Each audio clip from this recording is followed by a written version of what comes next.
Hello students, आज के इस वीडियो में मैं आप लोगों को क्लास 10th की मैथ का चैप्टर नंबर 5 का इंट्रोडक्शन पार्ट और कुछ एग्जांपल्स सॉल्व करवाऊंगा। चैप्टर नंबर 5 जिसका नाम है समांतर श्रेणी, जिसको इंग्लिश में कहते हैं अर्थमेटिक प्रोग्रेशन। ठीक है, एपी से इसको हम दर्शाते हैं। ठीक, अब चलिए देखते हैं समांतर श्रेणी है क्या, समांतर श्रेणी की डिफिनेशन कैसे होगी और इसके क्वेश्चन कैसे कैसे आते हैं और उनको कैसे हल करना है उसके बारे में मैं आपको जानकारी देता हूँ। ठीक है, देखिए नाम से ही दिख रहा है, ये है समांतर श्रेणी, एक ऐसी श्रेणी जिसके प्रत्येक दो पदों के बीच का अंतर समान हो, वो हमारी समांतर श्रेणी कहलाती है। जैसे कि मैं इसका संधिविच्छेद करूं समांतर का, तो यहां पे हम कह सकते हैं समांतर का मतलब समान और अंतर, समांतर का मतलब समान अंतर। ठीक है, ये होता है समांतर, समांतर का मतलब हो गया समान अंतर। जी ऐसी श्रेणी जिसके प्रत्येक दो पदों के बीच का अंतर समान हो, वो श्रेणी हमारी समांतर श्रेणी कहलाती है। जैसे कि पहला एक एग्जांपल के तौर पे अगर हम ले लें, 1 2 3 4 5 या इसी प्रकार आगे भी, तो ये श्रेणी हमारी समांतर श्रेणी में है या नहीं, इसके लिए हम क्या करते हैं, जैसे कि पहले पद के बाद, पहले के बाद आया 2, कितना जुड़ा प्लस का 1, 2 के बाद आया कितना 3, कितना जुड़ा प्लस का 1, 3 के बाद आया 4, कितना जुड़ा प्लस का 1, और इसी प्रकार इसमें भी हमारा कितना जुड़ा है प्लस का 1। यहाँ पे अंतर आपका समान होता जा रहा है, इसलिए हम कह सकते हैं एक ऐसी श्रेणी जिसके प्रत्येक पदों का अंतर समान होता है वो हमारी कहलाती है समांतर श्रेणी। जैसे कि अगर हम दूसरा देखें, 70 60 50 40 और इसी प्रकार आगे भी। अब यहाँ पे देखिए कितना घट रहा, माइनस का 10, यहाँ पे भी माइनस का 10 हो रहा, यहाँ पे भी माइनस का 10 हो रहा, और आगे भी इसी प्रकार माइनस का 10 होता रहेगा। तो यहाँ पे जो अंतर जा रहा है वो कितना जा रहा है, माइनस का 10। ठीक है, एक श्रेणी हम लेते हैं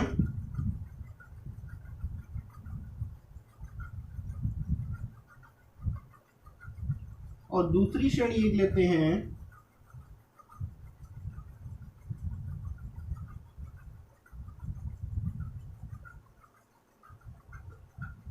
ठीक है।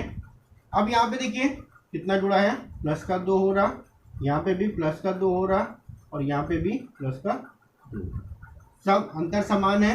यहाँ पे भी, यहाँ पे अगर देखा जाए तो कितना हुआ, प्लस का 2 हुआ, यहाँ पे अगर देखा जाए प्लस का 4 हुआ, यहाँ पे अगर देखा जाए प्लस का 6 हुआ, और यहाँ पे देखा जाए प्लस का 2। तो यहाँ पे जो अंतर हमारे आ रहे हैं, तो क्या ये अंतर हमारे समान है? नहीं है। जब अंतर समान नहीं होते हैं तो ये हमारी समांतर श्रेणी में नहीं आएगी, ध्यान रखिएगा। जब अंतर समान नहीं है तो ये श्रेणी क्या होगी, हमारी समांतर श्रेणी में नहीं होगी। अब चलिए देखिए, ये जो अंतर आते हैं इनको हम क्या कहते हैं। अगर अंतर, ये जो अंतर आ रहे हैं, तो सबसे पहले जो अंतर निकालना होता है, तो आप ध्यान रखिएगा, सेकंड पद में से फर्स्ट पद को घटाना होता है। ध्यान रखिएगा, दूसरे पद में से पहले पद, या तीसरे पद में से थर्ड पद में से, थर्ड टर्म में से सेकंड टर्म को हम घटा सकते हैं, या इसी प्रकार से कह सकते हैं फोर्थ में से हम थर्ड को घटा के अंतर निकाल सकते हैं। ध्यान रखिएगा, बाद वाले में से ही आप पहले वाले को घटा के तब अंतर निकाल सकते हो। जैसे कि यहाँ पे अगर देखें, सेकंड में से फर्स्ट को अगर हम घटाएंगे, 2 माइनस का 1 कितना आएगा, प्लस का 1, यहाँ से 3 माइनस का 1 आ जाएगा हमारा प्लस का 1, 3 माइनस 2 हो जाएगा प्लस का 1, 4 माइनस 3 बराबर हो जाएगा प्लस का 1। ये अंतर हमारे समान है।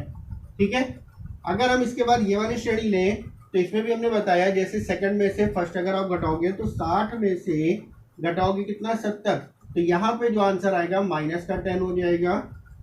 50 में से अगर हम 60 घटाएंगे तो ये आंसर माइनस का 10 हो जाएगा। 40 में से अगर हम 50 घटाएंगे तो भी आंसर क्या होगा, माइनस का 10। यहाँ पे भी अंतर देखिए क्या हो रहा है, समान। ये समान जो अंतर होते हैं, जो समान डिफरेंस होता है, इसको हम एक नाम देते हैं, ये कहलाता है हमारा सार्व अंतर। सार्व अंतर जिसको हम कहते हैं कॉमन डिफरेंस, जिसको हम दर्शाते हैं डी से। ध्यान रखिएगा, ये जो अंतर होता है जिसको हम कहते हैं सार्व अंतर, दर्शाते हैं डी से, और इंग्लिश में इसको कहते हैं कॉमन डिफरेंस। ठीक है, आप ध्यान रखिएगा, ये जो कॉमन डिफरेंस आता है या सार्वांतर आता है, ये हो सकता है आपका पॉजिटिव हो, निगेटिव हो, या फिर जीरो भी हो सकता है। पॉजिटिव भी हो सकता है, निगेटिव भी हो सकता है, और जीरो भी हो सकता है। इनमें से कुछ भी हो सकता है। जैसे कि अगर हम आपसे कह दें एक श्रेणी आपको ये दे रखी है और इसी प्रकार आगे भी, तो क्या ये समांतर श्रेणी में है? तो इसके लिए हम कह सकते हैं ये समांतर श्रेणी में ये वाली श्रेणी है। क्यों है? क्योंकि यहाँ पे अगर हम 4 में से 4 घटाएं, हमें क्या प्राप्त होगा? 0। फिर ये वाले 4 में से अगर हम 4 घटाएं तो भी यहाँ पे हमें क्या मिलेगा? 0। तो जब अंतर हमारे समान आ रहे हैं, हमने बताया अंतर आपके समान होते हैं, तो वो श्रेणी हमारी क्या होती है? समांतर श्रेणी में होती है। ठीक है, अब इस श्रेणी में जो भी आपकी श्रेणी आती है, इसमें आपका जो आता है सार्वांतर, जो अंतर होता है वो कहलाता है सार्वांतर, जिसको हम डी से दर्शाते हैं। और इन श्रेणी का ये जो प्रथम पद है, फर्स्ट टर्म होता है, तो ये हमारा कहलाता है प्रथम पद। फर्स्ट टर्म कहते हैं, प्रथम पद कहते हैं, जिसको हम दर्शाते हैं ए से। प्रथम पद होता है जिसको हम दर्शाते हैं ए से। अब यहाँ पे सर्वांतर श्रेणी जो बनती है, वो हमारी श्रेणी कैसे बनती है? जैसे कि मैं ये पहला एग्जांपल ले लूँ, तो मैंने बताया यहाँ पे प्रथम पद हो जाएगा ए। 1 को हम ए कह सकते हैं, प्रथम पद फर्स्ट टर्म कह सकते हैं। इसके बाद आया 2 में हमने क्या किया है, इसका जो अंतर आ रहा था वो कितना आ रहा था? 2 का। तो यहाँ पे हम कह सकते हैं ए प्लस डी। यहाँ पे जो अंतर आ रहा था वो आ रहा था 1 का, तो ए प्लस डी, यानी कि ए का मान था 1, डी का मान भी है 1 प्लस 1 कितना हो जाएगा आपका? 2 के बराबर। इसके बाद यहाँ पे जो 3 है, तो इसको क्या है? ए प्लस डी, यानी कि सेकंड पद में से ए प्लस डी सेकंड पद था। सेकंड पद में अगर हम डी को जोड़ दें तो हमारा क्या आता है? थर्ड पद आ जाता है, यानी कि ए प्लस 2d, ये हो जाता है हमारा थर्ड पद। ध्यान रखिएगा, जो श्रेणी हमारी होगी, श्रेणी का प्रथम पद ए हो जाएगा। इसके बाद अगर हमें श्रेणी बनानी है, तो श्रेणी बनाने के लिए हम क्या करते हैं? प्रत्येक पद में सर्वांतर जोड़ते जाते हैं, यानी कि ए प्लस डी, ए प्लस, अब सेकंड पद में जब हम डी जोड़ेंगे, सर्वांतर जोड़ेंगे, तो सेकंड पद दे रखा है ए प्लस डी, और इसमें जब आप डी जोड़ोगे तो ये जो थर्ड पद आ जाएगा वो हो जाएगा ए प्लस 2d। डी में डी जोड़ दोगे 2d हो जाएगा। और इसी प्रकार से अगर हम देखें ए प्लस 2d में अगर हम डी जोड़ेंगे तो कितना हो जाएगा? 3d। और इसी प्रकार से हम श्रेणी बना सकते हैं। ये जो श्रेणी हमने बनाई है, ये श्रेणी ही हमारी क्या कहलाती है? व्यापक रूप कह सकते हो इसको, या इसको कह सकते हो मानक रूप। समांतर श्रेणी का मानक रूप हमारा यही कहलाता है। ठीक है, अब इस समांतर श्रेणी में यदि आपको प्रथम पद और सर्वांतर दे रखा है, तो जो भी पद आपसे पूछेगा वो पद आप निकाल सकते हो। चलिए पहला क्वेश्चन एग्जांपल के तौर पे देखते हैं, समांतर श्रेणी में कैसे भी हम पद निकालते हैं। ठीक है, जैसे कि एक एग्जांपल मैंने लिखा है, प्रथम पद 10 दे रखा है, सर्वांतर आपका -3 दे रखा है, और आपको बताना है फिफ्थ पद बताना है, यानी कि फिफ्थ टर्म आपको बताना है। ठीक है, तो यहाँ पे हमने बताया जो श्रेणी होती है, श्रेणी का जो मानक रूप होता है वो आप इस रूप में लिख सकते हो। तो जिसमें ए प्रथम पद होता है, ए प्लस डी द्वितीय पद हो गया, ए प्लस 2d यानी कि ये आपका तृतीय पद हो गया, ए प्लस 3d ये हो गया फोर्थ पद, ए प्लस 4d ये हो गया फिफ्थ पद। हमें इसका मान ज्ञात करना है। ठीक है, तो चलिए हम पूरी श्रेणी ज्ञात कर लेते हैं। ए बराबर आपको दे रखा है 10 प्लस का, और यहाँ पे डी बराबर -3, तो ये हो जाएगा आपका 7 के बराबर। ए प्लस ए की जगह पे है आपका 10 प्लस का 2 इंटू माइनस का 3, 3 दूना 6, 10 माइनस का 6, और ये हो गया 4। यहाँ पे 10 प्लस का 3 इंटू माइनस का 3, 3 त्रिका 9, 10 माइनस का 9 यानी कि ये हो गया 1, और 10 माइनस का प्लस का 4 माइनस का 3, 4 3 12, 10 माइनस का 12 यानी कि आंसर हो गया -2। श्रेणी जो हमारी बन रही है 10 7 4 1 -2। हमें क्वेश्चन में फिफ्थ पद के बारे में कहा था, तो फिफ्थ पद हमारा कितना आया? -2। हम यहाँ पे कह सकते हैं फिफ्थ पद हमारा जो आया वो आया है -2। अब यहाँ पे देखा हमने फिफ्थ पद हमें ज्ञात करना था, तो हमने आसानी से इसको इस तरीके से कर लिया। लेकिन अगर यहाँ पे क्वेश्चन में आपसे कह दे कि आप 100 टर्म्स बताइए या फिर 200 बताइए या 300 बताइए, तो इस तरीके से हम इसको सॉल्व नहीं कर सकते। तो इस तरीके से सॉल्व नहीं कर सकते हैं या करते हैं तो बहुत टाइम लगता है। तो इसके लिए फॉर्मूले का यूज होता है, और वो फॉर्मूला कैसे बनता है वो मैं उसके बारे में बताने जा रहा हूँ। ठीक है, देखिए फॉर्मूले में जो हमारा आता है, आपको पता है जब आप फर्स्ट टर्म निकालते हैं तो फर्स्ट टर्म जब निकालते हो तो वो क्या होता है ए। जब सेकेंड टर्म निकालते हो तो आपका क्या आता है ए प्लस डी हो जाता है। जब आप थर्ड टर्म निकालते हो तो थर्ड टर्म में क्या होता है ए प्लस 2d आ जाता है। जब आप फोर्थ टर्म निकालते हो तो यहाँ पे क्या आ जाता है ए प्लस 3d। ठीक है, अब यहाँ पे जब फर्स्ट टर्म था तो यहाँ पे जीरो कुछ नहीं था, इसको आप ये भी लिख सकते हो 0 इंटू डी। 0 इंटू डी 0 हो जाएगा, कोई भी अंतर रहा हो 0 इंटू डी 0, ये आपका आ जाएगा। तो यहाँ पे 1 इंटू डी कह सकते हो इसको, 2 इंटू डी या फोर्थ पद हो जाएगा 3 इंटू डी। अब यहाँ पे आप एक चीज देख रहे हो, जब आपका फर्स्ट टर्म निकालना था तो यहाँ पे कितना है 0। जब सेकंड पद निकालना था तो यहाँ पे 1 है, थर्ड निकालना था तो यहाँ पे 2 है, फोर्थ निकालना था तो यहाँ पे 3। यानी कि जो पद आपको निकालना है उससे एक कम होता था। तो इसी प्रकार यदि अगर हमें an यानी कि कोई भी पद nवां पद अगर हमें ज्ञात करना है तो a आपका सब में आ रहा है a प्लस, तो यहाँ पे फोर्थ था, फोर्थ में से एक लेस होके 3 आया था, तो यहाँ पे n है तो n में से एक लेस होके आपका आ जाएगा, और यही हमारा श्रेणी का nवां पद कहलाएगा। nवां पद आपका कहलाएगा। किसी भी श्रेणी का nवां पद ज्ञात करने के लिए an बराबर हो जाएगा a प्लस का n-1 इंटू डी। ये आपके इतने फॉर्मूले इस एक्सरसाइज में यूज होने हैं जिनको ही आप तैयार करना है। फॉर्मूला तो एक ही अगर देखा जाए यही आपका फॉर्मूला है, इसको आप तैयार कर लेंगे, सारे क्वेश्चन आपके इसके सॉल्व हो जाएंगे। ठीक है, चलिए इसी प्रकार जैसे कि इसके पहले हमने एक क्वेश्चन सॉल्व किया था जिसमें प्रथम पद ए बराबर 10 दे रखा था, डी बराबर -3 दे रखा था। अब इसमें हम क्या करते हैं, जो टर्म निकालते हैं वो हम निकाल लेते हैं 120। ठीक है, अगर ये पद निकालना है तो ये जो मान होगा वो किसका मान होगा n का, तो हमें a 120 का मान निकालना है।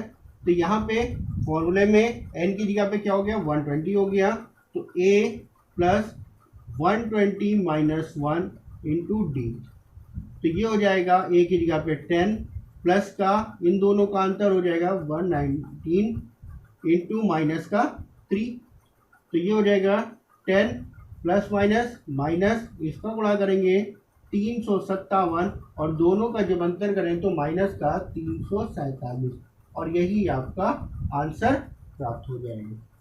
ठीक है, चलिए इसके बाद कुछ एग्जांपल देखते हैं जो कि आपकी किताब में दे रखे हैं, उनको सॉल्व करते हैं।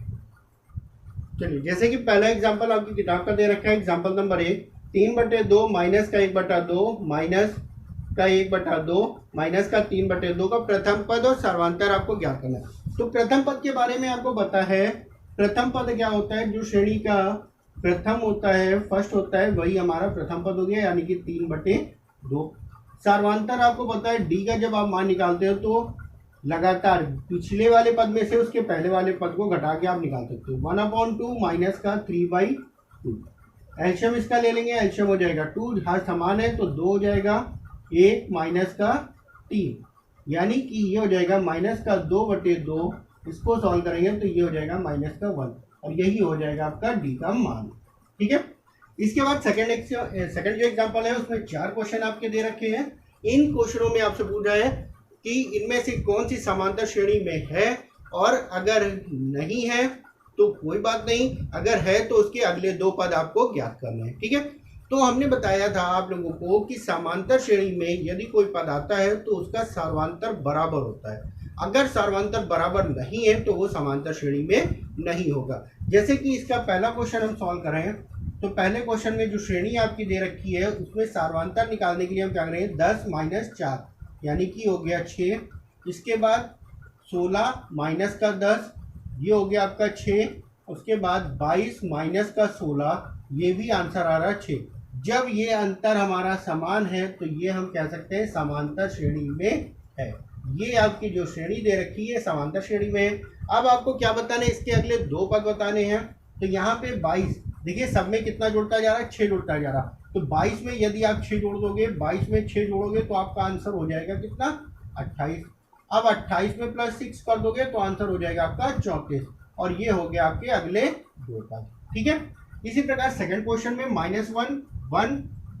-1 में से हम घटा देंगे 1 को, तो ये हो जाएगा -2।